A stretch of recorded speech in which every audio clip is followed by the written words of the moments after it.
काफी लोग मुझे जो लिखते रहते हैं ऑप्शन बाइंग का बताओ सर, ऑप्शन बाइंग का बताओ। आज बता रहा हूं तो बहुत ध्यान से सुनो, एंड तक सुनो। जैसे मैं पेपर पेन लेके बैठा हूं और लिख रहा हूं, आप भी लिखो।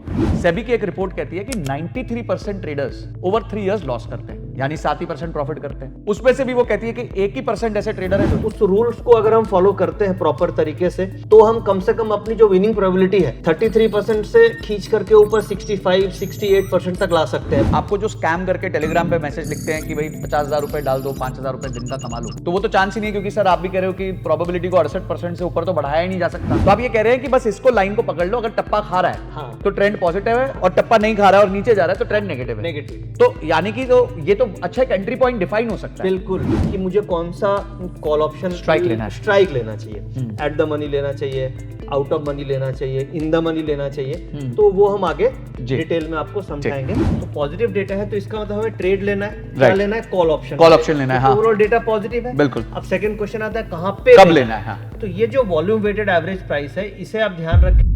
तो नमस्कार दोस्तों, मैं हूं संजय कथुरिया, सीएफए, आपका बिजनेस फाइनेंस और पैसिव इनकम कोच और फाउंडर प्रॉफिट्स फर्स्ट। आज एक बहुत इंटरेस्टिंग वीडियो लेके आया हूं।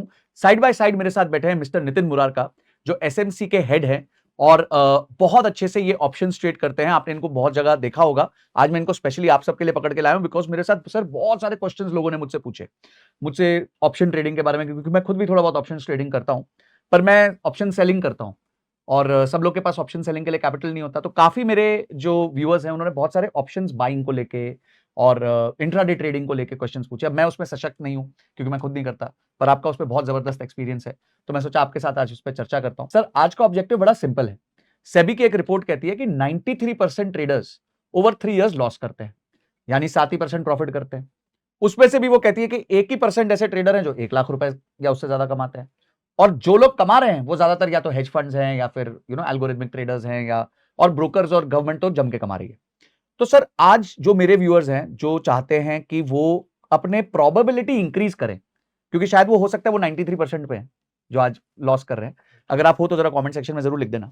तो ये 93% से 7% की तरफ, यानी एक प्रॉफिटेबल ट्रेडर कैसे बने, और जब ये पोजीशन लें तो इनको कॉन्फिडेंस कैसे आए कि मैंने राइट पोजीशन लिया है कि नहीं, क्योंकि ये बेचारे वैसे ही डरे रहते हैं कि यार मैंने सही चीज करी नहीं करी, अरे क्या होगा, मार्केट मेरे विरुद्ध चली गई तो क्या होगा।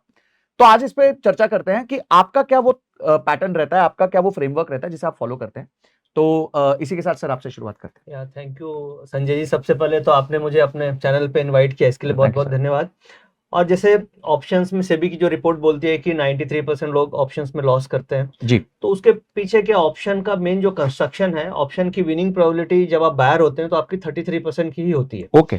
क्योंकि अगर आपने सपोज कीजिए कॉल ऑप्शन खरीदा जी, तो आपको प्रॉफिट तब आता है जब मार्केट ऊपर जाती है जी, कॉल ऑप्शन, और मान लीजिए मार्केट नीचे चली गई तो आपको लॉस हो जाएगा, और उसी लेवल पे मार्केट अगर साइडवेज हो गई तो भी लॉस हो जाएगा। ओके। तो ऊपर जाने की भी प्रोबेबिलिटी 33%, नीचे की भी सेम 33%, और साइडवेज होने के भी चांसेस 33% है। इसलिए ऑप्शन बायर के लिए विनिंग प्रोबेबिलिटी ऑलवेज बायर जहां से वो बाय करते हैं 33% ही प्रोबेबिलिटी होती है। इसका मतलब आप ऐसे इंस्ट्रूमेंट में इन्वेस्टमेंट या ट्रेडिंग करने की सोच रहे हैं जिसकी विनिंग प्रोबेबिलिटी फ्रॉम इंसेप्शन, जहां से आप स्टार्ट कर रहे हैं, केवल 33% है। तो वहां पे आपके पास एज होनी चाहिए कि आप इस 33% विनिंग प्रोबेबिलिटी को 65-70% तक ला सके। तो उसके लिए कुछ रूल्स हैं जो हम लोगों ने डिराइव किया है, हम फॉलो करते आ रहे हैं और उसे बैक टेस्टिंग भी किया है। तो उस रूल्स को अगर हम फॉलो करते हैं प्रॉपर तरीके से, तो हम कम से कम अपनी जो विनिंग प्रोबेबिलिटी है 33% से खींच करके ऊपर 65-68% तक ला सकते हैं। बट ऐसा नहीं है कि आप प्रॉफिट ही करोगे जी। आपकी विनिंग प्रोबेबिलिटी ऑप्शंस में कभी भी 80-90% नहीं हो सकती फॉर श्योर, बट ये जरूर है कि जो विनिंग प्रोबेबिलिटी मेरी 33% है बाय नेचर ऑफ ऑप्शन, इसे हम इन रूल्स को फॉलो करते हुए 65-68% तक ला सकते हैं। हम काफी हद तक अपने आप को इंप्रूव कर सकते हैं। बिल्कुल बिल्कुल। तो वो कुछ रूल्स हैं जो हम लोग फॉलो करते हैं, मैं अभी आपको बताऊंगा इस स्लाइड्स में। तो आपकी बात से एक चीज समझ आ गई कि आपको जो स्कैम करके टेलीग्राम पे मैसेज लिखते हैं कि भाई 50,000 रुपए डाल दो, 5,000 रुपए दिन का कमा लो, तो वो तो चांस ही नहीं है, क्योंकि सर आप भी कह रहे हो कि प्रोबेबिलिटी को 68% से ऊपर तो बढ़ाया ही नहीं जा सकता। बिल्कुल, तो गारंटी तो कोई नहीं दे सकता, यानी वो स्कैम कर रहे हैं। भाई ध्यान रखिए कि एक व्यक्ति जिन्होंने ऑलमोस्ट 20 साल से ज्यादा मार्केट्स में निकाले हैं, खुद एक सॉफ्टवेयर बनाया है, इतने बड़े इंस्टीट्यूशन को हेड करते हैं, वो आपको कह रहे हैं कि आप अपने प्रोबेबिलिटी को 65 या मैक्सिमम 68% तक खींच सकते हो। उसमें भी बहुत प्रैक्टिस लगेगी। तो सर शुरुआत करते हैं आपके रूल्स के साथ। ये 5 गोल्डन रूल्स मैं देख रहा हूं, तो एक एक करके स्टार्ट करते हैं। देखिए, ये जो मैं आपको 5 सिंपल रूल्स अभी सिखाऊंगा, और ये रूल्स को फॉलो करके आप अपनी विनिंग प्रोबेबिलिटी को काफी हद तक इंप्रूव कर सकते हैं, जो मैंने काफी रिसर्च करने के बाद निकाला है।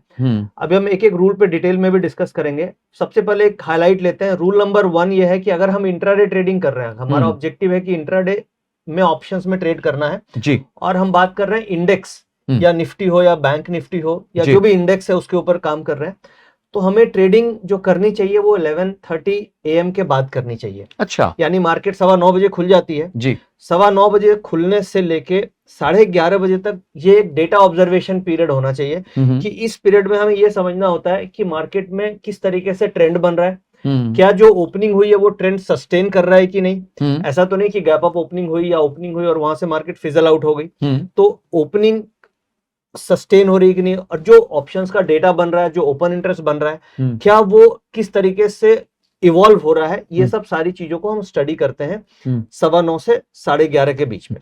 सर ये 11:30 ही क्यों, मतलब 11 क्यों नहीं, 12 क्यों नहीं, और इसमें कोई साइकोलॉजी है कि 11:30 तक कुछ एक्शन ऐसा स्टेबलाइज हो जाता है? नॉर्मली क्या होता है, जब 9:30 9:15 मार्केट खुलती है तो 15 मिनट तो वो एक तरीके से इमोशनल ओपनिंग होती है जी, जो वो गिफ्ट निफ्टी का इम्पैक्ट है या नैस्डैक का इम्पैक्ट है। तो शुरू का 15 मिनट में तो मार्केट में जो पुरानी पोजीशंस होती है वो कटती है या बनती है, ठीक है, या स्टॉप लॉसेस कटते हैं। उसके बाद आप मार्केट में 2 घंटे देने का मतलब यानी 9:30 से आप 11:30 तक कर रहे हैं, तो उसमें जो ओपन इंटरेस्ट का डेटा बनता है वो हर 3-3 मिनट में ओपन इंटरेस्ट का डेटा एक्सचेंज की तरफ से आता है। ओके, तो एक साइजेबल आपको पीरियड मिलता है जिसमें ओपन इंटरेस्ट का डेटा डेवलप होता है, और एक हम लोग वॉल्यूम वेटेड एवरेज प्राइस भी यूज करते हैं जो मैं आगे एक्सप्लेन करूंगा। तो उसकी रिलायबिलिटी मिड सेशन के बाद ज्यादा मिलती है। मिड सेशन का मतलब आप 2-2.5 घंटे के बाद आपको जो डेटा की फॉर्मेशन होती है वो रिवर्स होने के चांसेस कम होते हैं। सपोज कीजिए आपने अगर ये ट्रेड 10 बजे ले लिया तो केवल 45 मिनट्स का डेटा है, तो डेटा हो सकता है ड्यूरिंग द डे चेंज भी हो जाए, बट एक साइजेबल पोजीशंस बन जाएगी तो वो ड्यूरिंग द डे चेंज नहीं होती, वो पोजीशंस कंटिन्यू करती है। समझ गया। तो रिलायबिलिटी ऑफ डेटा ज्यादा होती है क्योंकि आपके पास डेटा का जो अमाउंट है, डेटा की जो क्वांटिटी है वो ज्यादा मिल जाती है, इसलिए हम 11:30 के बाद ट्रेड करना प्रीफर करते हैं। तो एक तरीके से 6 घंटे होते हैं ट्रेडिंग के 9:30 के बाद जी, तो उसमें से 1/3 टाइम यानी कि 2 घंटा हमने जोड़ दिया, बिल्कुल, और कहा जी कि 11:30 बजे के बाद हम अब ट्रेड करेंगे, तो 11:30 तक शांत रहना है। तो काफी लोग जो है वो स्ट्रेटेजीज मार्केट में मैं यूट्यूब पे देखता हूं सर, कि मॉर्निंग 9:15 फर्स्ट कैंडल स्ट्रेटेजी, फिर 9:30 candle strategy, 100% strike rate strategy जो सुबह 9:30 बजे आप करते हैं। तो मतलब आप तो टोटली विपरीत बातें कर रहे हैं कि भाई इतने एक्सपीरियंस के साथ आप बोल रहे हैं कि भाई मत करो 11:30 तक ट्रेड। देखिए क्या सुबह सुबह जब आप 9:15 करते हैं तो वो केवल आपके इमोशंस के ऊपर वो ट्रेड होता है। भाई आपने देखा है ये गिफ्ट निफ्टी 100 पॉइंट ऊपर है, खुलते ही फिर आप उस समय ट्रेड कर रहे हो, तो वो फैक्ट्स के ऊपर ट्रेड नहीं कर रहे हैं। हम यहाँ पे जो भी बात कर रहे हैं, हम फैक्ट्स के ऊपर बात कर रहे हैं कि क्या फैक्ट्स ऑलरेडी बन चुके हैं, जैसे प्राइस का डेटा मूवमेंट, ओपन इंटरेस्ट का डेटा मूवमेंट, वॉल्यूम का किस तरीके से पैटर्न बन रहा है, इन सबको देखते हुए फिर हम 11:30 के बाद इन्फॉर्म डिसीजन लेते हैं कि हाँ ये फैक्ट्स बने हैं, ये हमारे चेकलिस्ट है, अगर ये सही है तो ये ट्रेड हमारा बनना चाहिए। अब आप 9:20 ट्रेड ले रहे हैं तो आपके पास तो डेटा केवल 5 मिनट का है, तो आप उसमें फैक्चुअल कुछ भी इंटरप्रिटेशन नहीं निकाल सकते। इसलिए अगर आप फैक्चुअल डेटा के ऊपर ट्रेड लेंगे तो आपकी विनिंग प्रोबेबिलिटी बढ़ जाएगी। हम यहाँ पे ये बात कर रहे हैं कि हमारी विनिंग प्रोबेबिलिटी कैसे इंक्रीज हो जी।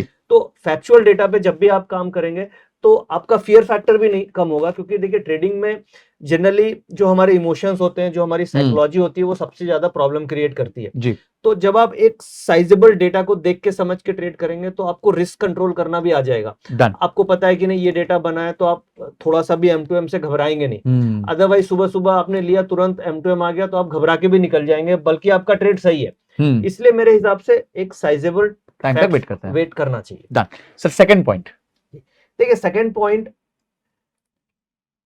अब आपको ट्रेड लेना है 11:30 के बाद जी, बट अब क्वेश्चन ये आता है कि मुझे किस साइड ट्रेड लेना है। तो मुझे तेजी खेलनी है या मंदी खेलनी है। मार्केट में दो चीज होगी, या तो तेजी आएगी या मंदी आएगी, और तीसरा चीज ये भी हो सकता है कि साइडवेज हो जाएगा मार्केट, क्योंकि ऑप्शन बायर के लिए क्या तो तेजी आ जाए तो प्रॉफिट मिलेगा कॉल ऑप्शन खरीद के जी, या मंदी आ जाए पुट ऑप्शन खरीद के पैसा मिलेगा, या अगर साइडवेज हो जाए तो संजय जी को पैसा मिलेगा। सही कह रहे हैं, क्योंकि वो स्ट्रैंगल बेचते हैं जी, करेक्ट। तो अब हम लोग जैसे बायर के पॉइंट ऑफ व्यू से बात कर रहे हैं, तो आप तो खुश हो जाएंगे जब मार्केट साइडवेज रहेगी जी। तो यहाँ पे हम पीसीआर डेटा, जिसे एक ऑप्शन डेटा इम्बैलेंस हम बोलते हैं, जैसे क्या होता है मार्केट में पोजीशंस बनती है अब कई ट्रेडर्स हैं, जैसे एफआईज भी हैं, प्रोप्राइटरी फंड्स भी हैं, एक रिटेल ट्रेडर्स भी है, तो सब आदमी अपनी अपनी पोजीशंस बना रहे हैं, कोई 10 लॉट ले रहा है, कोई 100 लॉट ले रहा है, तो वो सारी की सारी पोजीशंस ओपन इंटरेस्ट से हमें दिखती है, ओके, ऑप्शंस के ओपन इंटरेस्ट में। अब हम ये देखते हैं कि पोजीशंस किस साइड मार्केट में ज्यादा बन रही है, ठीक है, कॉल्स में ज्यादा बन रही है या पुट में ज्यादा बन रही है, और इसके इम्बैलेंस को हम ट्रैक करते हैं, क्योंकि मार्केट जो चलता है वो मार्केट डिमांड एंड सप्लाई के इम्बैलेंस पे चलता है। कोई भी चीज, एनी प्रोडक्ट, अगर आप लॉ ऑफ इकोनॉमिक्स देखेंगे तो हर चीज डिराइव होती है law of demand and supply. सही कह रहे हैं। ऑप्शन ट्रेडिंग भी सिमिलर डिमांड एंड सप्लाई पे ही मूव करती है। तो अब हम उसमें ये देखते हैं कि कॉल साइड में ज्यादा पोजीशंस बन रही है या पुट साइड में बन रही है, और इसका इम्बैलेंस को हम रेगुलर ट्रैक करते हैं। ठीक है, और इनफैक्ट 9:15 से 11:30 तक हम ये देखते हैं कि मार्केट किधर ज्यादा झुका हुआ है, कॉल की तरफ है या पुट की तरफ है। अभी मैं आपको स्क्रीन पे भी वो समझाऊंगा कि कैसे हम उसको देख सकते हैं, और उसके बेसिस पे हम ट्रेंड निकालते हैं। ठीक है, अब सपोज कीजिए कि अगर पुट्स में लग रहा है कि बहुत ज्यादा पोजीशंस बन गई है, पुट में सप्लाई ज्यादा आने का चांसेस है, कॉल में कम पोजीशन है, तो उस केस में हम कॉल्स की तरफ फोकस करते हैं, जिसे हम पुट कॉल रेशियो बोलते हैं जी। Change in open interest of puts divided by change in open interest of calls, ठीक है। तो ये एक रेशियो निकलेगा जिसे हम पीसीआर रेशियो बोलते हैं। तो यहाँ पे हम यही समझते हैं अभी तक कि ट्रेंड हमें आइडेंटिफाई करना है पीसीआर रेशियो से, और if the ratio is more than 1, 1.25, 1.5, तो इसका मतलब पॉजिटिव ट्रेंड है। पुट की पोजीशन ज्यादा है, कॉल की पोजीशन कम है, इसका मतलब ये हुआ कि market is in up trend. पर सर ये उल्टी बात नहीं होगी? जनरली अगर पुट ज्यादा है तो इसका मतलब तो ये होना चाहिए कि लोग ज्यादा नेगेटिव है, तो ज्यादा नेगेटिव है इसलिए पुट खरीद रहे हैं। अब आप कह रहे हैं कि पुट ज्यादा है, नेगेटिव है, तो एक काम करो, आप कह रहे हो कि मार्केट ऊपर जाएगी, मतलब this is very contradictory to the nature of put. देखिए क्या है, मार्केट नॉर्मली वैसे जो भी पोजीशंस बनती है वो एक सेलर्स पॉइंट ऑफ व्यू से देखा जाता है मार्केट को, क्योंकि जो भी ओपन इंटरेस्ट क्रिएट होता है, ओपन इंटरेस्ट क्रिएट सपोज कि एक लॉट का ओपन इंटरेस्ट क्रिएट हुआ तो बायर को लगते हैं 5,000 रुपए, सही कह रहे हैं, और सेलर को लगते हैं 1 लाख रुपए, 1.25 लाख के आसपास मार्जिन देना पड़ता है, उसको मार्जिन देना पड़ता है। तो जो भी पोजीशंस बनेगी उसमें बायर सेलर दोनों होगा। अब जो इन्वेस्टर 1.25 लाख लगा रहा है और जो इन्वेस्टर 5,000 लगा रहा है, दोनों में स्ट्रॉन्गर कौन होगा? ऑब्वियसली जो 1.25 लाख लगा रहा है, जो 1.25 लाख लगा रहा है। तो बेसिकली हम ये देखते हैं कि पोजीशंस कितनी ज्यादा बन रही है, वो राइटर पॉइंट ऑफ व्यू से देखा जाता है कि अगर ज्यादा पोजीशंस पुट्स में बन गई, इसका मतलब पुट राइटर्स ज्यादा हो गया, तो मार्केट कॉल की साइड जाने के चांसेस हैं। समझ गया। तो इस एंगल से देखते हैं, और स्ट्रॉन्गर हैंड ऑलवेज विन करते हैं। सही कह रहे हैं।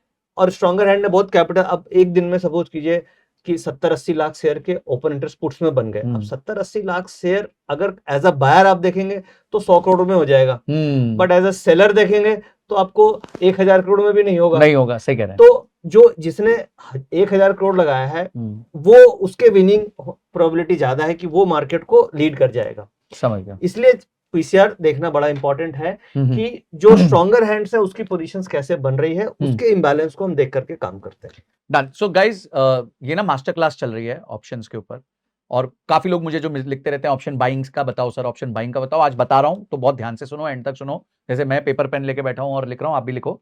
तो सर बहुत सिंपल है कि हमें ट्रेंड मिल गया पीसीआर के डेटा। सो मैंने नोटिस किया कि आप बहुत क्लटर नहीं कर रहे हो, आप कोशिश कर रहे हो कि एक सिंगल पॉइंट ऑफ फोकस है आपका पीसीआर, उसी से आप अपना ट्रेंड को आइडेंटिफिकेशन कर रहे हो। तो मैंने देखा सर काफी लोग चार्ट पे 6-6, 7-7 इंडिकेटर लगा देंगे, आरएसआई लगा देंगे, बॉलिंजर बैंड लगा देंगे, 21 डे ईएमए, 7 डे ईएमए, पता नहीं क्या क्या और लगा देते हैं, फिर कुछ पिवट पॉइंट्स और ये पता नहीं।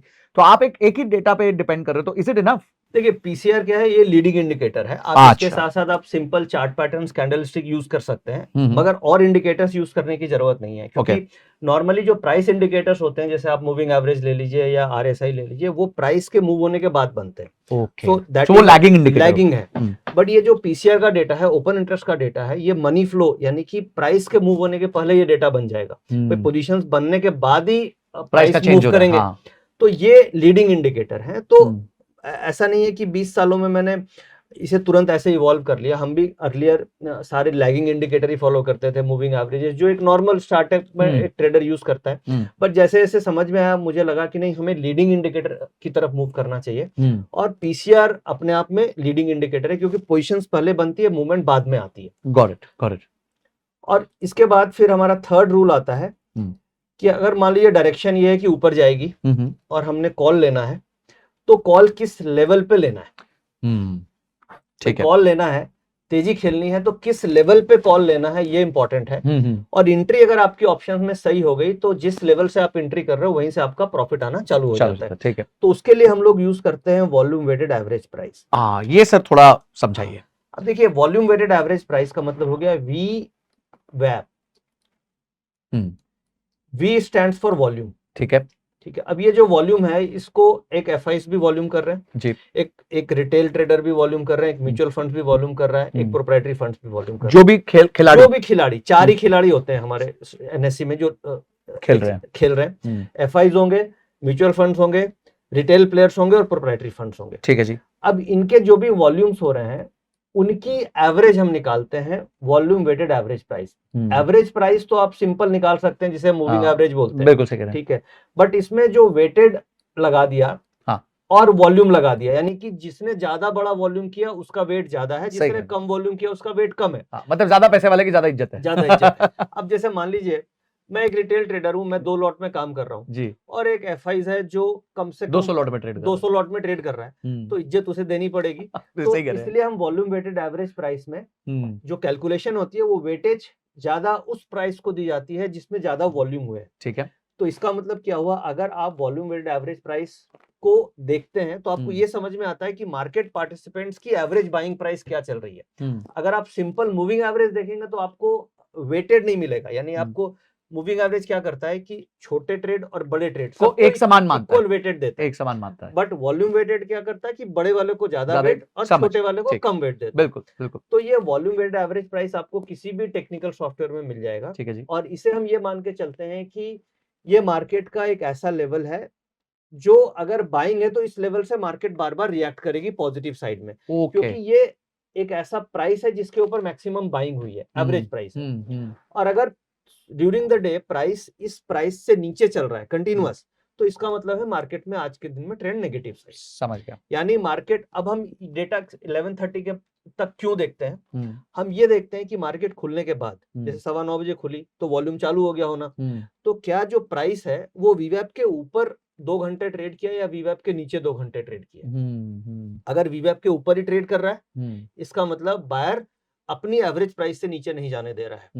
और मतलब वो पुष्पा बन गया, मैं झुकेगा नहीं। मैं झुकेगा नहीं, इतने लेवल पे ही रहेगा। और आप देखना कई बार वो लेवल आएगा वहां से बाउंस कर जाएगा। जैसे टेबल टेनिस होती है ना, तो हम लोग जब टेबल खेलते हैं तो आप देखना शॉट आप मारेंगे तो वो कभी थोड़ा बाउंस करेगा, कभी तेज बाउंस करता है। तो प्राइस भी उसी टेबल टेनिस की तरह रिएक्ट करती है। वीवैप एक लेवल हो गया, समझ गया। अब प्राइस आपको ये देखना है कि वो जो टेबल है उससे वो बाउंस कर रहा है बार बार, इसका मतलब ट्रेंड पॉजिटिव है। और वो बाउंस नहीं कर पा रहा है और प्राइस बार बार नीचे की तरफ है तो वो ट्रेंड नेगेटिव है। और वीवैप क्यों रेलेवेंट है, क्योंकि ये एक ऐसा प्राइस लेवल है जिस लेवल पे सारे बड़े हैंड्स का ट्रेडिंग एवरेज आ रही है, क्योंकि उनकी आपने वॉल्यूम से उनको मल्टीप्लाई कर दिया। बिल्कुल। तो बड़ी सिंपल लाइन है, जैसे एसएमए की एक लाइन होती है वैसे एक वीवैप की लाइन बनेगी। बिल्कुल। हमें जैसे हम काफी टेक्निकल लोग भी कहते हैं कि जब एसएमए की लाइन के ऊपर चला गया तो पॉजिटिव इंडिकेटर है। तो आप ये कह रहे हैं कि बस इसको लाइन को पकड़ लो, अगर टप्पा खा रहा है तो ट्रेंड पॉजिटिव है, और टप्पा नहीं खा रहा है और नीचे जा रहा है तो ट्रेंड नेगेटिव है। तो यानी कि तो ये तो अच्छा एक एंट्री पॉइंट डिफाइन हो सकता है। बिल्कुल, क्योंकि वो एक एवरेज, अब आप जहां पे फ्लोर हो गया, जहां पे टप्पा खा रहा है, अब गलती लोग क्या करते हैं ट्रेडर्स, वो टप्पा खाने के बाद अगर वो ज्यादा जंप कर गया तो यहाँ पे लेने की कोशिश करते हैं और फिर वो टप्पा खाने आता है तो स्टॉप लॉस हिट हो जाता है। समझ गया। ठीक है, तो हमें पेशेंस के साथ वेट करना है कि जब वो टेबल पे आके टप्पा खाए उस समय हम ट्रेड लें और फिर ये मेरा प्रॉफिट आए, फिर टप्पा खाए ट्रेड लें, फिर ये मेरा प्रॉफिट आए इंट्राडे में। और मेजॉरिटी ऑफ द ट्रेडर गलती ये करते हैं कि वो टप्पा खा के बाउंस करके ऊपर आए, यहाँ पे ट्रेड लिए, फिर ये नीचे आ गया तो उनको पैनिक में स्टॉप लॉस कट जाता है। बट वो सर वो कॉन्फर्मेशन का वेट नहीं कर रहे हैं कि चलो टप्पा खा के थोड़ा आने दो ऊपर। वो उसका कंफर्मेशन आपको पीसीआर के डेटा से मिलता है, क्योंकि पीसीआर का डेटा बैकग्राउंड में डेटा स्ट्रांग है, तो प्रोबेबिलिटी ये होती है कि वो टप्पा खा के ऊपर की तरफ जाएगा। और कंफर्मेशन का भी आप वेट कर सकते हैं कि मान लीजिए वो वीवैप के आसपास आकर के वो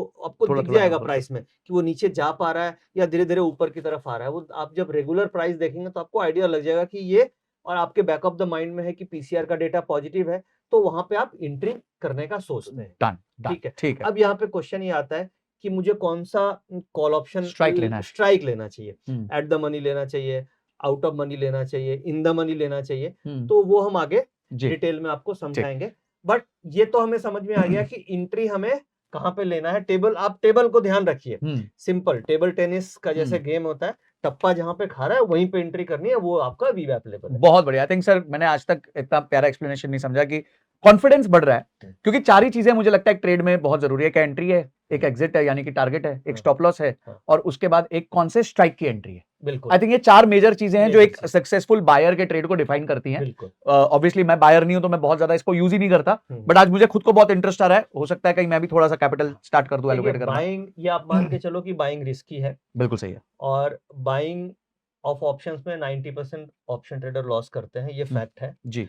अब हमें किसी भी तरीके से अगर बाइंग हमें करनी है हम्म, और हमारे पास लिमिटेड कैपिटल है, तो हमें अपनी विनिंग प्रोबेबिलिटी को ट्रिक्स के साथ और इंडिकेटर से बिल्कुल बढ़ानी ही पड़ेगी। अदरवाइज क्या है, हम उसी 90% लोग में चले फंस जाएंगे। और एक चीज याद रखना, ये फिर भी 65-68% से ज्यादा नहीं हो पाएगी। ये एक ऐसे व्यक्ति जो 20-25 साल से मार्केट्स में हैं वो कह रहे हैं। तो ये जो आपको टेलीग्राम इंस्टाग्राम पे मैसेजेस आते हैं, बार बार बोल रहा हूं, उन पे ध्यान मत दीजिए। 100% कुछ नहीं होता। No trader is 100%। बिल्कुल सही बोला आपने।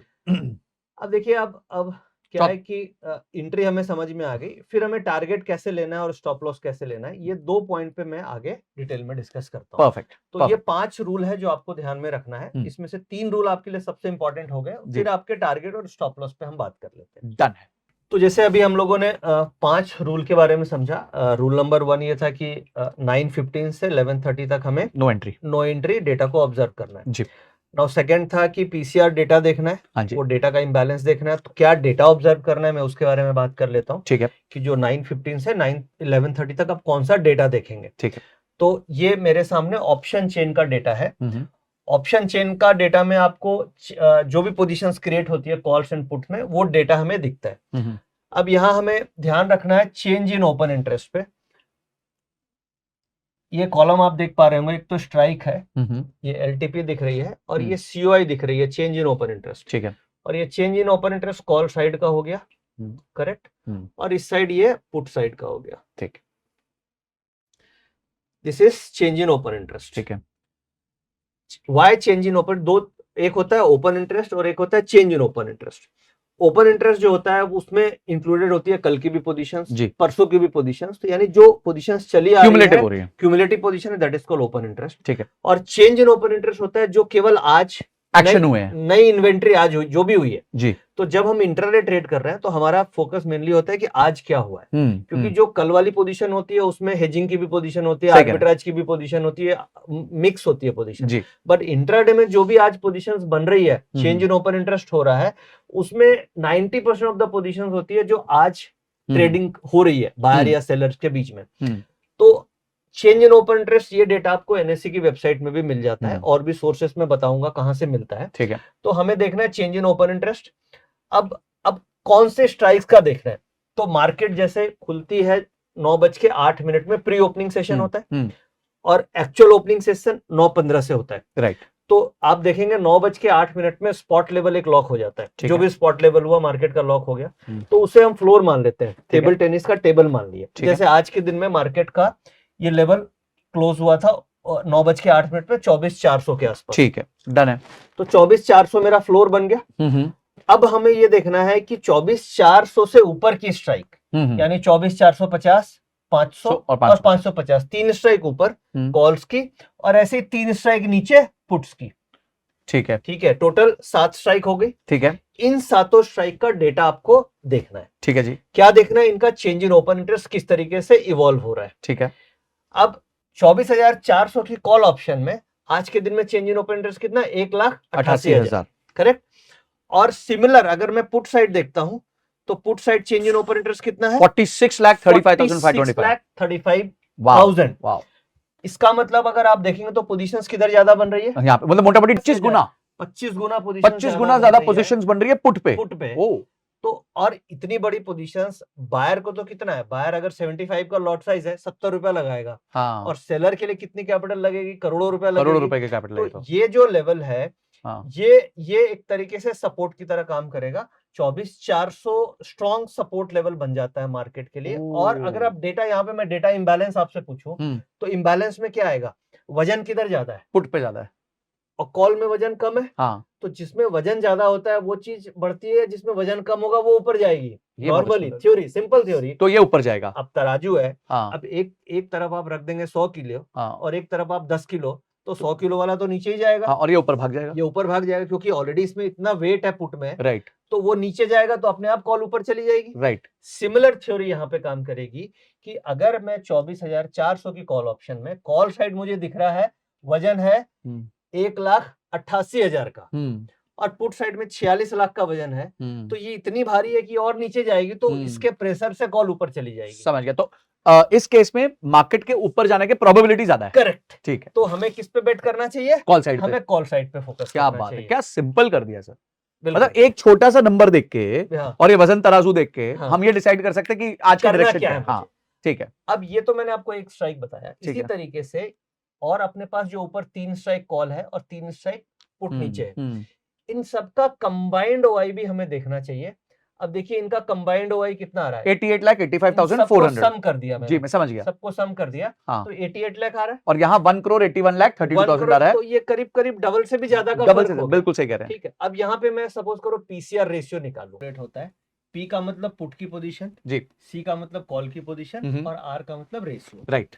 तो पुट का जो चेंज इन ओपन इंटरेस्ट है वो 1,81,00,000 है। 81 लाख है। तो 181 यस, ये हो गई पुट की पोजीशन डिवाइड बाय 88। हाँ, डिवाइडेड बाय 88 पकड़ लीजिए। 88 ये हो गई मेरी हाँ। कॉल की पोजीशन। तो ये हो गया greater, a little greater than ये 2, अप्रोक्सीमेटली 2 ग्रेटर देन 2 2.1 ऐसे ही कुछ ऐसा आएगा। नंबर आएगा जी। तो पीसीआर पुट कॉल रेशियो, जी पुट कॉल का Ratio। जो रेशियो आएगा इसे पीसीआर बोलते हैं ठीक है। और इसी को हम डेटा इम्बैलेंस भी बोलते हैं। ठीक है। तो अब हम देख पा रहे हैं कि पुट की पोजीशन कॉल के कंपैरिजन में डबल है, तो यानी कि अगर पीसीआर मोर देन 1.25 है तो इसका मतलब पॉजिटिव साइड मार्केट मूव करेगी, तो हमें कॉल पे बेट करना है। ठीक है। और वही पीसीआर अगर लेस देन 1 है 0.9 0.8 तो इसका मतलब हुआ कि कॉल की पोजीशन ज्यादा है। ठीक है। तो मार्केट नीचे जाएगी तो हमें पुट में बेट पुट पे बेट करना है। ठीक है। अगर हो सकता है पीसीआर जो है वो 1 के आसपास है, कभी कभी खिंचातानी है। हाँ खींचातानी है। जैसे मान लीजिए ये पोजीशन और ये पोजीशन दोनों करीब करीब बराबर से दिख रही है, इसका मतलब इम्बैलेंस नहीं है, राइट। बैलेंस्ड मार्केट है।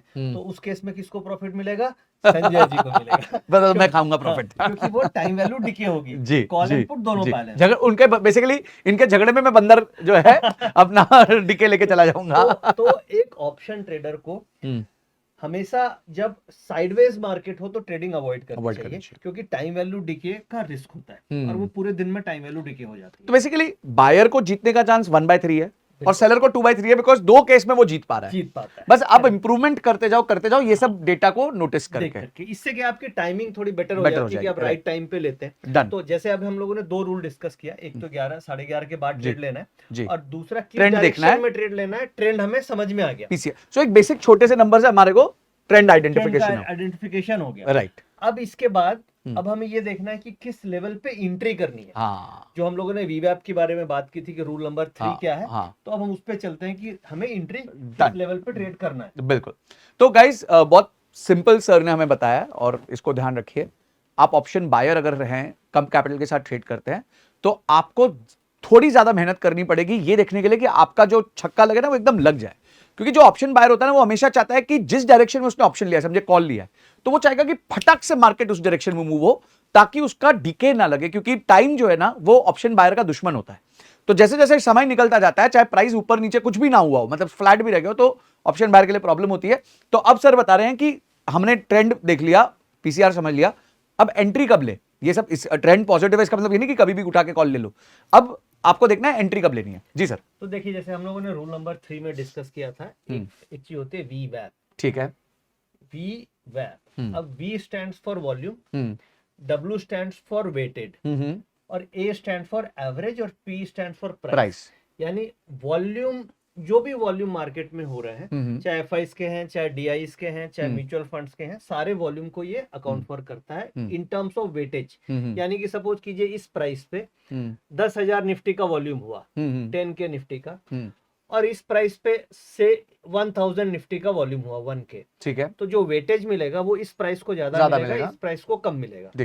और ये जो वीवैप है, वॉल्यूम वेटेड एवरेज प्राइस, ये आपको किसी भी सॉफ्टवेयर में मिल जाती है और भी कहां पे मिल सकती है मैं आगे डिस्क्राइब करूंगा। तो सर मैं अभी वही क्वेश्चन पूछने वाला था कि इतना सारा पीसीआर का डेटा, ये सब डेटा मैं जानता हूं कि अपने को ऑप्शन चेन में मिल जाता है put open interest, change in open interest, पर ये रेशियोज नहीं मिलते। हाँ। तो वो कहां मिल सकते हैं हमारे को?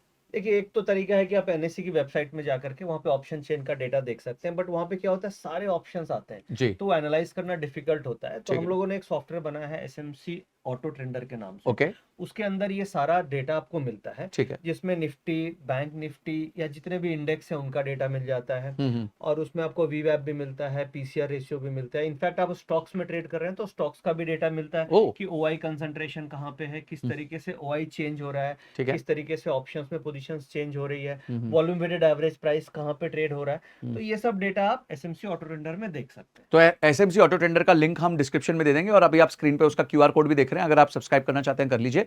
ये सारा डेटा जो आपको चाहिए राइट डिसीजन लेने के लिए, अपनी प्रोबेबिलिटी को इंप्रूव करने के लिए, वो ऑटो ट्रेडर में हमें मिल जाएगा। वहाँ पे जो हमें भी ग्रीक्स के बारे में बात करेंगे, डेल्टा है, थीटा है, वेगा है, जी, स्ट्राइक सिलेक्शन कैसे करें, इनका डेटा भी आता है। एफआईज की पोजीशंस कैसे बन रही है, बाइंग है, सेलिंग है, ये सब डेटा भी आता है। तो कई ऐसे यूनिक डेटा उसमें आते हैं जो आपकी ट्रेडिंग में हेल्प करते हैं, तो वो डेटा आप वहां से देख सकते हैं। तो ये आप कर लीजिएगा, स्क्रीन पे क्यूआर है और नीचे डिस्क्रिप्शन में लिंक है। बहुत कुछ सीखने मिल रहा है आज, मास्टर क्लास है भाई, लंबी वीडियो है तो बिल्कुल एंड तक देखनी है, सब कुछ सीख के जाना है। तो देखिए, अब रूल नंबर 1 ये था कि हमें 11 बजे तक डेटा को ऑब्जर्व करना है। ठीक है, ठीक है, अब जब 11 बज गए उसके बाद आप ये देखें कि आपका पीसीआर रेशियो, जिसके बारे में जो डेटा का इंबैलेंस है, वो क्या है। ठीक है। तो वो उस टाइम का पीसीआर डेटा मिलता रहेगा। तो आपको वहां पे डेटा मिलता रहेगा, और मार्केट खुलने से 9 से 11 बजे तक का पीसीआर का डेटा का इंबैलेंस देख लेना है। राइट। जैसे आज हम लोग 5 तारीख का डेटा डिस्कस कर रहे हैं, 5 मई का, और आज का डेटा देखेंगे तो अभी हम लोगों ने देखा 2.1 था, वो 2.1 पॉजिटिव डेटा था। तो पॉजिटिव डेटा है तो इसका मतलब हमें ट्रेड लेना है, क्या लेना है, कॉल ऑप्शन लेना है। हाँ, ओवरऑल डेटा पॉजिटिव है, बिल्कुल। अब सेकंड क्वेश्चन आता है कहां पे कब लेना है। हाँ। तो ये जो वॉल्यूम वेटेड एवरेज प्राइस है, इसे आप ध्यान रखें एज अ टेबल। ठीक है, टेबल टेनिस की जो हम लोगों ने टेबल के बारे में डिस्कस किया था, तो अब इस लेवल के आसपास हमें ट्रेड इनिशिएट करना है। ठीक है। अब आज क्या हुआ, मार्केट ओवरऑल थोड़ी साइडवेज रही। ठीक है, प्राइस बार बार इस रेंज में आ रहा था और रेंज बाउंड रही। हाँ। तो अल्टीमेटली अगर आप 11 बजे के बाद यहाँ पे ट्रेड लिए होते और क्लोजिंग तक आप होल्ड करते, तो ये आपकी क्लोजिंग हुई, तो आज कोई खास मूवमेंट नहीं मिला आपको, ये एक साइडवेज सा मूवमेंट रहा। बट और कुछ हम एग्जांपल, तो ना आपका स्टॉप लॉस हिट हुआ और ये ऐसे ऐसे ऐसे ऐसे ऐसे ऐसे साइडवेज चला रहा और यहाँ पे चला गया। एंड में आप फ्लैट निकलते, या हो सकता है टाइम वैल्यू डिके होती, तो 2-4-5 रुपए का लॉस करके निकलते, बट बहुत मैसिव लॉस नहीं करते। मैसिव, और अगर आप पुट में ट्रेड कर रहे होते तो आपको आज मैसिव लॉस हो सकता है। हाँ, बिकॉज एक तो आपका ऊपर चला गया वैल्यू, लास्ट में ऊपर चला गया, और वहां पे टाइम वैल्यू और भी डिके लग गया। तो कम से कम मेरा लॉस अगर 4-5 रुपए भी हुआ, बट मैं राइट साइड में ट्रेड कर रहा था, राइट डायरेक्शन में ट्रेड कर रहा था। बिल्कुल। तो ये वो 35% टाइम्स है जब हम साइड पैसा नहीं बनाएंगे, नहीं बन पाया। राइट। ठीक है, अब हम और कोई एक एग्जांपल लेते हैं। जैसे ये तो आज मंडे का दिन है, अब फ्राइडे को देखते हैं कि प्रीवियस फ्राइडे को इस वक्त क्या हुआ। तो सेकंड में का डेटा हम देख लेते हैं। हाँ, अब ये डेटा यहाँ पे हम देख रहे हैं 2 तारीख का, और ये फ्राइडे का डेटा है। जस्ट एज अ रूल 11 बजे तक हमें डेटा को ऑब्जर्व करना है। ये 11 बजे, अब यहाँ पे डेटा अगर आप देखेंगे तो इस दिन का डेटा, पीसीआर का डेटा नेगेटिव था जी, यानी डेटा का जो इंबैलेंस था वो नेगेटिव साइड पे था, यानी आपको पुट खरीदना है, यानी पुट लेना है। अब पुट कब लेना है, अब जब हम 11 बजे देख रहे हैं तो ये दिस इज अ वीवैप लाइन। अब यहाँ से प्राइस दूर है, ठीक है, तो हमें वेट करना है, पेशेंस की जरूरत है यहाँ पे, और वेट करके देखना है जब भी हमें मौका मिले। अब ये एक ऐसा टाइम था जब मार्केट वीवैप के आसपास आई, मतलब 1:30 बजे। हाँ, 1:30 बजे आई, और ये था जहां पे हमें पुट में एंट्री लेनी थी। ठीक है, और यहां से लेने के बाद करीब करीब 170 पॉइंट का फॉल निफ्टी में देखने को मिला। तो करीब करीब आप अगर यहाँ पे पुट लेते तो आराम से 50-60 रुपए बना लेते, गेन आपको मिल जाता। तो इस तरीके से एंट्री लेनी है। अब कई बार गलती हम लोग क्या करते हैं, जो ज्यादातर ट्रेडर करते हैं, कि ये ब्रेक डाउन्स पे एंट्री ले लेते हैं, यहाँ पे एंट्री ले लेते हैं, यहाँ पे एंट्री ले लेते हैं। उससे क्या होता है, मार्केट जब भी वॉल्यूम वेटेड एवरेज के आसपास आती है, वो एमटीएम लॉस होने के कारण वो पैनिक में मतलब ये जिस पॉइंट पे हमें एंट्री लेनी चाहिए, उस पॉइंट पे वो स्टॉप लॉस ले लेते हैं। ओ, करेक्ट। और मार्केट का नेचर है, मार्केट कभी भी वन वे नहीं गिरती है, मार्केट एक वेव्स में चलती है, कि नीचे ऊपर, जैसे टेबल का जो बॉल होता है, वो ऊपर गया फिर नीचे आएगा, फिर ऊपर, इस तरीके से चलेगा। तो मार्केट की मूवमेंट भी उसी तरीके से होती है। तो आपको पूरे दिन में, मोस्ट ऑफ द डेज में एक न एक मौका देती है मार्केट, जब वो अपने वीवैप को टच करने के लिए आती है, और वहीं पे आपको एंट्री लेनी है। इसका फायदा मतलब अगर बाय चांस आपने एंट्री यहां भी ले ली होती तो भी आप पैसा बना लेते हैं। बट कोशिश ये करनी है कि वीवैप के से ज्यादा दूर 15-20 पॉइंट का वेरिएशन चलता है। ओके, बट अगर आप 40-50 पॉइंट का वेरिएशन करेंगे तो आपका ऑप्शंस में नुकसान हो नुकसान हो सकता सकता है, है। ठीक इसलिए है, कोशिश ये करनी है, वेट करना है कि वीवैप के आसपास 15-20 पॉइंट के मार्जिन ठीक में आप ले सकते हैं। Done done. तो इसमें क्या है, फायदा ये कि इस लेवल पे आप एंट्री करते हैं तो आपका बहुत ट्रेड लेते ही कई बार प्रॉफिट में पोजीशन मूव और आपका कॉन्फिडेंस बढ़ जाता है, कॉन्फिडेंस बढ़ता है उस ठीक चीज है पे। डन। अब जैसे मान लीजिए एक और मैं एग्जांपल ले लेता हूँ, जस्ट जैसे हम दो को डिस्कस किए और एक लास्ट एग्जांपल लेते हैं ताकि और हमें क्लैरिटी मिले श्योर, कि किस ये तरीके तो से। जितने ज्यादा हम एग्जांपल्स लेंगे उतना आपके लिए बेहतर है। जैसे देखिए एक और एग्जांपल हमने लिया 29/4 का, ठीक है, 29 अप्रैल का। करेक्ट। अब सिमिलर तरीके से डेटा हमें देखना है, हम्म 11 बजे तक का ये हमारा डेटा ऑब्जर्वेशन पीरियड हो गया, 9:15 से 11 बजे तक। हम्म, अब इस समय डेटा अगर आप देखेंगे तो पीसीआर का डेटा नेगेटिव ओवरऑल मतलब नेगेटिव लेस देन 1 था, लेस देन 1 था, हम्म, नेगेटिव डेटा था। तो हमारा पुट खरीदना स्ट्रेटेजी है, क्या, पुट लेना है। हम्म अब पुट कब लेना है, ये वीवैप के आसपास लेना है। हम्म, अब यहाँ पे 11 बजे के बाद ये जो लेवल था ये करीब आसपास था, बट ये मौका नहीं मिला, मैं मानता हूँ शायद कि हाँ, हो क्योंकि सकता है 11:30 का लाइन कि गिरा। हाँ, ट्रेड मेरे हाँ, को नहीं मिला होगा। अब ये एक एंट्री मिली, हाँ, जो करीब अगेन पौने 2 बजे के आसपास मिली, पौने 2 या 1:45। 1:30 के आसपास मिली होगी। और यहाँ से ये करीब हमें 50-60 पॉइंट का एक फॉल देखने को मिला। तो ऑप्शंस में आपको 25-30 पॉइंट मिल जाते हैं। ठीक है, प्लस पॉइंट क्या है कि जब आप इस लेवल पे ट्रेड लेते हैं तो आपको लेने के जस्ट बाद ही तुरंत प्रॉफिट दिखना लग जाता है, आपका कॉन्फिडेंस और बढ़ता है। ट्रेडर्स के लिए सबसे बड़ी साइकोलॉजिकल प्रॉब्लम क्या होती है कि आप ट्रेड लेते ही अगर वो एमटम लॉस दिखने लगता है तो वो पैनिक क्रिएट होने लगता है, हाँ लगता है अरे ट्रेड गलत ले लिया, स्टॉप लॉस नहीं हो जाए। तो राइट, इसलिए एंट्री बहुत इंपॉर्टेंट है। पूरे दिन में आपको एक एंट्री अच्छी मिल जाए, आपका काम हो गया। बिल्कुल हो गया। और मेरे एक्सपीरियंस के हिसाब से जनरली हम्म 12 से 1:30 के बीच में एक मौका मार्केट देती है मोस्ट ऑफ द टाइम।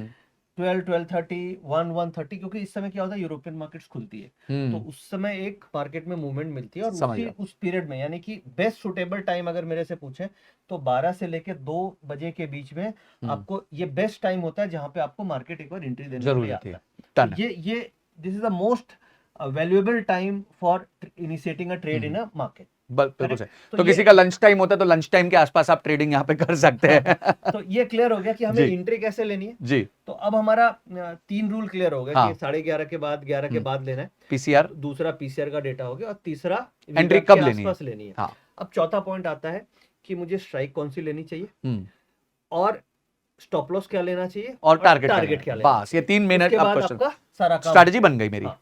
तो अब हम आते हैं स्ट्राइक सिलेक्शन कैसे करनी चाहिए। बहुत इंपॉर्टेंट है गाइस, बहुत ज्यादा इंपॉर्टेंट सेक्शन आ रहा है। स्ट्राइक सिलेक्शन कैसे करें, क्योंकि ऑप्शन जो बाय करता है उसके लिए कौन सा डेल्टा होना चाहिए। डेल्टा जो है वो ऑप्शन बायर का बेस्ट फ्रेंड होता है। तो आपको कौन सा डेल्टा इस टाइम पे लेना चाहिए, 0.5 लेना चाहिए, 0.4 लेना चाहिए, एट द मनी लेना चाहिए, bit out of the money, ज्यादा आउट ऑफ द मनी, अब उस पर हम डिस्कशन करेंगे। देखिए स्ट्राइक सिलेक्शन ये बहुत इंपॉर्टेंट हो जाती है ट्रेडर ऑप्शन ट्रेडिंग के ख्याल से। और जैसे देखिए ये डेल्टा आपको दिख रहा है, थीटा दिख रहा है, गामा दिख रहा है। अब आपके मन में ये सवाल आएगा कि ये बड़ा कॉम्प्लिकेटेड ग्रीक्स है जी, और ये क्या होता है और ये कैसे मिलेगा। Right. तो ये मिलेगा आपको एसएमसी ऑटो ट्रेडर के अंदर ये डेटा आता है, लिंक डिस्क्रिप्शन में आप देख सकते हैं। हाँ तो जी। वहां से आपको ये डेटा मिल जाता है। अब डेल्टा ये होता है कि निफ्टी में जो मूवमेंट है, अगर सपोज कीजिए निफ्टी ₹1 मूव करती है तो आपके ऑप्शन की प्राइस कितने मूव करेगी ये डेल्टा इंडिकेट करता है। यानी प्राइस वर्सेस अंडरलाइंग का जो प्राइस है वर्सेस ऑप्शंस के प्राइस की मूवमेंट को डेल्टा डिटरमाइन ठीक है। और थीटा डिटरमाइन करता है कि एक दिन निकल जाएगा तो टाइम की वैल्यू कितनी चली जाएगी। और ये गामा फैक्टर इंडिकेट करता है कि मार्केट में डेल्टा कितना चेंज करेगा। ठीक है। अब एट द मनी जहां पे मार्केट है उसका most of the time delta 0.5 0.6 के आसपास होता है। ठीक है। अभी मार्केट का स्पॉट लेवल चल रहा है 24,461। तो ये थोड़ी इन द मनी हो गई। एट द मनी 24,450 हो गई, तो इसका डेल्टा 0.54 है। 0.54 का मतलब ₹1 निफ्टी मूव करेगी तो आपकी ऑप्शन 54 पैसे से मूव करेगी। ठीक। ₹1 गिरेगी तो 54 पैसे से गिरेगी भी। अब जैसे आपने ट्रेड लिया, अभी क्या 24,400 के आसपास जब मार्केट है तो 50-60 पॉइंट मार्केट के लिए कुछ भी नहीं है। 50 पॉइंट तुरंत नीचे आ सकते हैं, 50 पॉइंट तुरंत ऊपर जा सकते हैं। सही कह रहे हैं। अब सपोज कीजिए आपने एट द मनी ले ली जिसका डेल्टा 0.54 है और आपने जहां से ट्रेड इनिशिएट किया वीवैप के आसपास, वहां से 50 पॉइंट निफ्टी गिर गई, तो आपको लॉस कितना हो सकता है? 0.5 का डेल्टा है, 25 पॉइंट के आसपास, 25 पॉइंट हो सकता है। और अगर सपोज कीजिए आप इसकी जगह 24,600 लेते हैं जिसका डेल्टा 0.33 है, हाँ, तो 50 पॉइंट की मूव में कितना लॉस होगा आपको? 15-16 रुपए हुए, हाँ, ठीक है। अब मेरे हिसाब से आपको स्ट्राइक सिलेक्शन करनी चाहिए जिसका डेल्टा 0.03 है।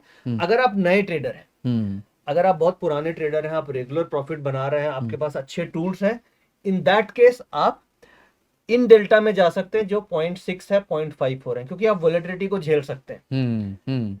बट अगर आप इन द मनी में नए ट्रेडर हैं और आप अगर एट द मनी या जिनका डेल्टा 0.6 0.54 है उसमें चले जाएंगे तो मार्केट की वोलेटिलिटी में आपको पैनिक हो जाएगा, क्योंकि ultimately trading is a game of psychology. बिल्कुल सही कह रहे हैं। आपको साइकोलॉजिकली अपने आप को कंट्रोल में रखना है कि लॉस हो रहा है तो मैं पैनिक ना करूं। आप अगर आउट ऑफ मनी में जाएंगे जिसका डेल्टा 0.3 है तो क्या होगा, अगर मार्केट 50 पॉइंट गिरेगी तो ये 15 पॉइंट टूटेगी तो आपको पैनिक नहीं होगा। बिल्कुल, नंबर 1। बिल्कुल। अगर आपके फेवर में चली गई तो डेल्टा इसका अपने आप बढ़ेगा।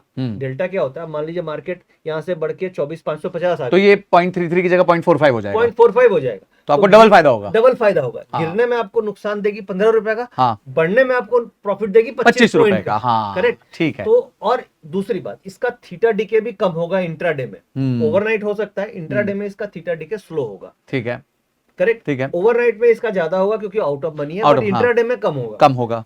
करेक्ट, तो ये इसलिए मेरे हिसाब से अगर आप नए ट्रेडर हैं, कंजर्वेटिव ट्रेडर हैं, या आप अभी स्टार्ट कर रहे हैं तो आपको 0.3 डेल्टा के आसपास की स्ट्राइक सेलेक्ट करनी चाहिए। ठीक है। अगर आप बहुत पुराने हैं, रेगुलर प्रॉफिट बना पा रहे हैं, जो 5% लोग ही कर पाते हैं, तो उनके लिए in the money at the money की जा सकती है। क्लियर? ठीक है। अब एक थीटा के अलावा अगर आप और समझना चाहते हैं, गामा फैक्टर आता है। कई बार स्ट्राइक सिलेक्शन में ये उन ट्रेडर्स के लिए जो थोड़ा सा एडवांस और एग्रेसिव कर रहे हैं, तो उनको वैसी स्ट्राइक सेलेक्ट करनी चाहिए जिसका गामा हाई है। समझ गया। गामा हाई का मतलब क्या है कि मार्केट अगर मूव करेगी तो वो स्ट्राइक में बहुत तेजी से उछाल आ आएगा, जाएगा, उछाल आ जाएगा, क्योंकि उसका गामा हाई होने के कारण उनका डेल्टा बहुत तेजी से चेंज होगा। Rate of change of delta is high, जिसके गामा ज्यादा होगा। ठीक है, करेक्ट, ठीक है। तो ये बेसिकली डेल्टा थीटा गामा का कॉन्सेप्ट है। ठीक है। इसमें सिंपली आपको यही समझना है कि जिनका डेल्टा 0.3 के आसपास है वो स्ट्राइक आपको सेलेक्ट करनी चाहिए। देखिए, बस सिंपल सी बात है, अगर मैं समराइज करूं सर, कि जितनी आपकी हिम्मत है उतना ही डेल्टा लीजिए। अगर आपकी अभी हिम्मत कम हुए, अभी आप नए नए चालू रहे, हाँ। तो कम डेल्टा लीजिए, 0.3 डेल्टा लीजिए। हिम्मत धीरे धीरे बढ़ रही है, 0.35, 0.4, 0.45, 0.5, 0.55, 0.6, जितनी हिम्मत बढ़ती रहे, धीरे धीरे आपको पता चल गया अभी मेरे को आ गया है मैटर करना, मुझे अपने आप पे सेल्फ कंट्रोल आ गया, मैं राइट स्टॉप लॉस लगा पा रहा हूं, ये सब कर रहा हूं, तो धीरे धीरे आप ये ग्रो कर सकते हैं। पर पहले दिन से मत करिए भाई, डॉक्टर बनने को भी 5 साल लगते हैं, इंजीनियर बनने को 4 साल लगते हैं। पहले दिन वीडियो जाके देखे, बोले यार आज हम क्या है तूफानी करते हैं। आज हमें तूफानी नहीं करना है, आज हमारे को राइट ऑप्शन खरीदना है, ताकि हमारा कॉन्फिडेंस भी बढ़े और हम जो है इस गेम में लंबे टिके रहे, क्योंकि जितना हम लंबा टिकेंगे उतना प्रॉफिट ज्यादा करेंगे। इसमें एक और मैथमेटिकल एज भी है, क्योंकि हम नॉर्मली ट्रेड इनिशिएट कर रहे हैं वीवैप के आसपास, और वॉल्यूम वेटेड एवरेज प्राइस पे नॉर्मली क्या होता है, अगर आपने राइट लेवल पे एंट्री किया तो वहीं से आपका प्रॉफिटेबल ट्रेड होने लग जाता है। और अगर उस लेवल से 50 पॉइंट अगेंस्ट चली गई तो आपको 15 रुपए का M2M आएगा।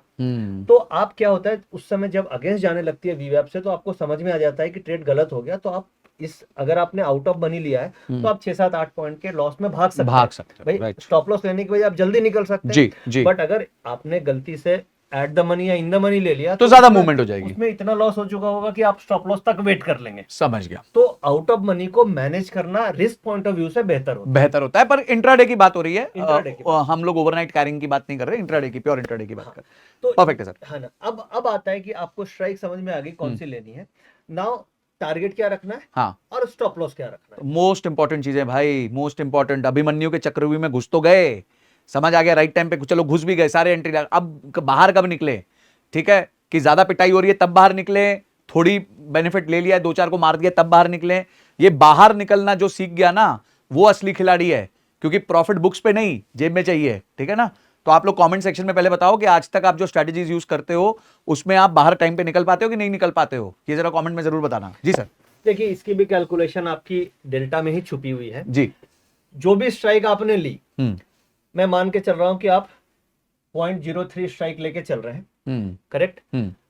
अब जैसे ये जो डेल्टा है, ये डेल्टा 0.5 के आसपास आ गया, यानी मूवमेंट हो गई, प्रॉफिट में आ गया, 0.5 के आसपास डेल्टा आ गया, यानी आपको प्रॉफिट बुक करके निकल जाना है। ओके, ठीक है, तो पहले तो आपने डेल्टा का वो लगा दिया, डेल्टा का ये लगा दिया कि 0.5 के आसपास का डेल्टा आ गया। एक तरीका ये हो गया, क्योंकि हम्म। 0.5 डेल्टा आने का मतलब उस लेवल पे मैक्सिमम टाइम वैल्यू डिके चालू हो जाएगी। हाँ ठीक है, दूसरा, आप नॉर्मली अगर 0.33 डेल्टा ले रहे हैं तो आप मैक्सिमम रिस्क 15 से 20 पॉइंट का लेकर के चल रहे हैं, ठीक है, इससे ज्यादा रिस्क लेके नहीं चल रहे हैं, ठीक है, क्योंकि 50-60 पॉइंट जाते ही ये लॉस देने लगेगी। तो हमारा टारगेट मैक्सिमम 1.5 हम्म 1:1.5 का इंट्राडे में हम टारगेट रख करके चलते हैं। हम्म यानी अगर मैं 20 रुपए का रिस्क लेकर के चल रहा हूं तो मैक्सिमम टारगेट 30 पॉइंट का आउट ऑफ मनी में होता है। यानी कि ये अगर 43 में आप ले रहे हैं तो आपका मैक्सिमम जो ऊपर का टारगेट होगा वो 70-75 के बीच में होगा। यानी और रिस्क आपका मैक्सिमम होगा 20 पॉइंट्स का, जो करीब करीब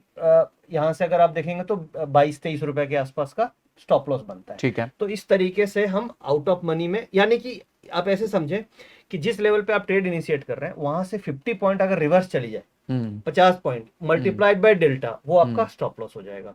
और टारगेट अगर 60 पॉइंट भी ऊपर चला गया तो ये डेल्टा ऑलरेडी मूव कर जाएगा, जो आपको 25 से 30 पॉइंट की प्रॉफिट दे जाएगी। ठीक है, तो रिस्क रिवार्ड रेशियो आपको रखना है 1:1.5 इंट्राडे में। समझ गया, ठीक ये है, जो हम लोग कई बार सुनते हैं कि 1:1.3 का रिस्क रिवार्ड 3 टाइम रखना चाहिए, 1:2 का या 1:3 का, वो इंट्राडे में ऑल प्रैक्टिकली ऑप्शन में पॉसिबल नहीं है। ठीक है, इंट्राडे में 1:1.5 अगर आपको मिल रहा है तो आपको प्रॉफिट बुक करके फिर ट्रेडिंग स्टॉप लॉस लगा करके राइड कर सकते हैं, अगर आप मल्टीपल लॉट्स में ट्रेड कर रहे हैं तो। समझ गया, ठीक है, डन है। स्टॉप लॉस किसी भी केस में नॉर्मली आपका 60 पॉइंट निफ्टी से ज्यादा नहीं होना चाहिए।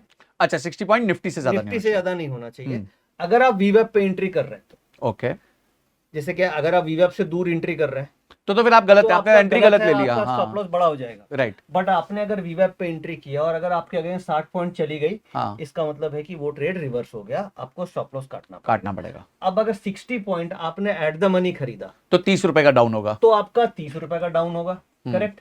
आपने आउट ऑफ मनी खरीदा तो 20 रुपए डाउन होगा, तो 18 से 20 रुपए डाउन होगा। हाँ, आपने और आगे का डेल्टा खरीद लिया तो उस हिसाब से आप कैलकुलेट कर सकते हैं। बिल्कुल, फिर तो 12-13 रुपए डाउन होगा। हाँ, तो स्टॉप लॉस आपका इन एनी सिचुएशन जो हम लोग प्रैक्टिकली फॉलो करते हैं, 60 पॉइंट निफ्टी से ज्यादा का फॉलो नहीं करते हैं, सब्जेक्ट टू कि मेरी एंट्री वीवेब के आसपास है। ठीक है, अगर वीवेब से 60 पॉइंट रिवर्स चलेगी, इसका मतलब है कि ट्रेड वो गलत हो गया, मुझे लॉस लेके निकलना। ठीक है, तो हमें स्टॉप लॉस समझ में आ गया कैसे रखना है जी, और हमें टारगेट समझ में आ गया कि 1:1.5 का लेकर के चलना है। समझ गया। तो ये सिंपल, मैंने बेसिकली क्या है, कोशिश ये करी है इस वीडियो में कि कॉम्प्लिकेटेड ना करूं चीजों को, और सिंपल तरीके से कैसे एक लेमैन अपनी जो ऑप्शन की ट्रेडिंग है उसकी प्रोबेबिलिटी को इंक्रीज कर पाए। अब यहाँ पे आप देखिए, कोई सिंपल है सारी चीजें। भाई 11:30 के बाद ट्रेड लेना है, दूसरा आपको डेटा का इंबैलेंस देख लेना है, ठीक है, तीसरा आपको वीवेब पे एंट्री कर लेनी है, और चौथा आपको जो भी आप ट्रेड ले रहे हैं 0.3 डेल्टा में ले रहे हैं तो 60 पॉइंट का स्टॉप लॉस निफ्टी का रखना है, यानी 18 पॉइंट 0.3 डेल्टा का हो गया, और एट द मनी है तो 30 पॉइंट हो गया, और टारगेट आपको 1:1.5 का रख करके चलना है। तो इस तरीके से अगर आप ट्रेडिंग करते हैं तो आप काफी हद तक जिस लेवल पे भी आप हैं यहां से इंप्रूव कर सकते हैं। बहुत बढ़िया। सो बेसिकली गाइस, सिंपल तरीके से सर ने हमें समझाया, 5 स्टेप्स हैं, पांचों स्टेप्स आप कमेंट बॉक्स में लिख दीजिए। बार बार हम बोल चुके हैं, अब आपकी बारी है कमेंट बॉक्स में लिखने की। सेकंड है, आप क्या गलती करते हैं वो भी हमें जरूर कमेंट बॉक्स में बताइए, और आज से आप क्या इंप्रूव करेंगे ये सब जानने के बाद वो जरूर बताइए। तीसरा, आपके नितिन सर से और क्या क्वेश्चंस होने वाले हैं। वीडियो लंबी रही है, आई एम वेरी हैप्पी कि आप यहां तक देख रहे हैं वीडियो को, यानी कि आप एक सीरियस लर्नर है। तो यहां पे आप मुझसे पूछिए कि नितिन सर से आपके क्या और क्वेश्चंस हैं, आप क्या क्या और जानना चाहते हैं नितिन सर से। हम नितिन सर को फिर से इनवाइट करेंगे ताकि वो इस तरह की एक मास्टर क्लास और हमारे ऑडियंस के साथ लें और उनको बताएं कि कैसे आप विक्टोरियस हो सकते हैं ऑप्शन बाइंग में, कैसे अपनी प्रोबेबिलिटी यानी कि चांसेस ऑफ विनिंग को 2 टाइम्स बढ़ा सकते हैं। जो आज 33% है उसको 66% कर सकते हैं। बार बार ये वीडियो को देखिए, उन सेक्शंस को देखिए जहां पे आप कमजोर हैं, ताकि आपकी वो लर्निंग बिल्कुल दुरुस्त हो जाए। और एक चीज और जरूर करिए, ये वीडियो को सारे उन दोस्तों के साथ शेयर करिए जो ऑप्शन बाइंग करते हैं या करना चाहते हैं, ताकि कोई सेंसिबल तरीके से ऑप्शन बाइंग करे, ऐसे रैंडमली जाके बस मस्ती ना करे कि ठीक है कोई बटन दबा दिया, कोई सट्टा खेल लिया, कोई लॉटरी खेल लिया। हम वो सब नहीं कर रहे हैं, ये भी एक साइंस है। अगर ठीक तरीके से की जाए तो आप डेफिनेटली इसमें अच्छा रिटर्न्स बना सकते हैं। और एक बार जरूर थैंक यू नितिन सर लिख दीजिए नीचे कमेंट सेक्शन में, बिकॉज सर ने बहुत टाइम दिया और हम आप सबके लिए बहुत मेहनत से ये प्रेजेंटेशन बनाई और आपको समझाने के लिए बड़ा सिंपल तरीके से, बड़ी आम भाषा में, सरल भाषा में समझाया। सो एंड अब ये सब करना कैसे है, उसके लिए टूल्स चाहिए तो ऑटो ट्रेंडर आपके लिए लिंक डिस्क्रिप्शन में है और स्क्रीन पे आप QR कोड देख सकते हैं, उसके थ्रू आप ऑटो ट्रेंडर को सब्सक्राइब कर सकते हैं। Thank you so much Nitin sir, आप आए, आपने समय दिया हमारी ऑडियंस को, और नेक्स्ट सेट ऑफ क्वेश्चंस के लिए आपको फिर से इन्वाइट और करेंगे। देखिए कभी अगर ऑडियंस चाहेगी तो हम ये सारा चीज लाइव मार्केट में भी कर सकते हैं। जी जो चीज अभी हम एंड ऑफ द मार्केट में रिकॉर्ड कर रहे हैं, हाँ। ये सारे फीचर्स चलते हुए मार्केट में हम दिखा सकते हैं कि कैसे ये कॉन्सेप्ट काम करते हैं। तो ये आप ऑडियंस पर डिपेंड करती है। कमेंट सेक्शन में हाँ लाइव मार्केट लिख दो, लाइव मार्केट, अगर लाइव मार्केट लिखोगे और 1000 कमेंट्स आएंगे तो मैं ले आऊंगा सर को तो हम वापस। ये लाइव करके आपको दिखाएंगे कि ये जो मेथड हमने डिस्कस किया वाकई में लाइव मार्केट में काम करती है, बिल्कुल। और ये लाइव में हम आपको करके दिखाएंगे। Great, thank you so much sir, thank you so much for coming here and gracing us, and हमारी ऑडियंस को इतने अच्छे से सिखाने के लिए आपका बहुत बहुत धन्यवाद। Thank you, thank you, thank you.